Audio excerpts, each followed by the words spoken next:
বাংলাদেশের নৌবাহিনীর নৌবহরে বানৌজা বিষখালী নামে যুক্ত হলো আরও একটি যুদ্ধজাহাজ। সকালে খুলনার নৌবাহিনীর তিতুমির ঘাঁটির নেভাল বার্থে নৌবাহিনী প্রধান অ্যাডমিরাল এম নাজমুল হাসান জাহাজটি আনুষ্ঠানিকভাবে কমিশনিং করেন। এই জাহাজের মধ্য দিয়ে নৌবাহিনীর সক্ষমতা আরও বৃদ্ধি পাবে বলে জানান নৌবাহিনী প্রধান। নিয়ামুল হোসেন কোচির ছবিতে আবদুল্লাহ আল মামুন রুবেলের প্রতিবেদন। লম্বা সাইরেন দিয়ে নৌবাহিনীতে নিজের আগমনী বার্তার জানান দিল বানৌজা বিষখালী নামে নতুন এই যুদ্ধজাহাজ। আনুষ্ঠানিকভাবে বাজলো ঘণ্টা, ওড়ানো হলো বেলুন। শনিবার সকালে খুলনার নৌবাহিনীর তিতুমির ঘাটির নেভাল বার্থে আনুষ্ঠানিকভাবে কমিশনিং করা হয় এই যুদ্ধজাহাজের। নৌবাহিনী প্রধান অ্যাডমিরাল এম নাজমুল হাসান জাহাজটির অধিনায়ককে কমিশনিং ফরমান তুলে দেন এবং নামফলক উন্মোচন করেন।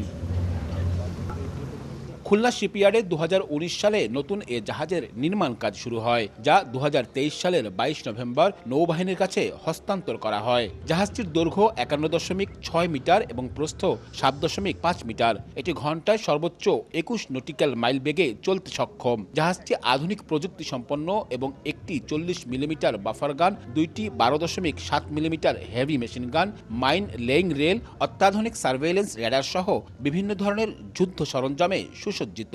জাহাজটি সামুদ্রিক নিরাপত্তা, সামুদ্রিক পরিবেশ সংরক্ষণ, প্রাকৃতিক সম্পদ রক্ষা, জলদস্যু দমন, দুর্যোগ ও ত্রাণ তৎপরতায় অংশগ্রহণ ও চোরাচালান রোধ সহ বাংলাদেশের জলসীমার সুরক্ষায় গুরুত্বপূর্ণ অবদান রাখতে সক্ষম হবে বলে জানান নৌবাহিনী প্রধান। অর্ধেক পাউডারে দ্বিগুণ উজ্জ্বলতা, নতুন রিন অ্যাডভান্সড অর্ধেক পাউডারে দ্বিগুণ উজ্জ্বলতা। আমার দৃঢ় বিশ্বাস, বানৌজা বিষখালী নৌবাহিনীর অন্যান্য যুদ্ধ জাহাজের ন্যায় এদেশের নদী ও সমুদ্র সীমায় চোরাচালান প্রতিরোধ, উপকূলীয় এলাকায় টহল প্রদান, অবৈধ মৎস্য আহরণ প্রতিরোধ, বাণিজ্যিক জাহাজকে জলদস্যুর কবল থেকে নিরাপত্তা প্রদান সহ 41 পেট্রোল ক্রাফট স্কোয়াড্রনের পঞ্চম জাহাজ হিসেবে বানৌজা বিষখালীকে কমিশন করতে পেরে আজ আমি অত্যন্ত আনন্দিত ও গর্বিত।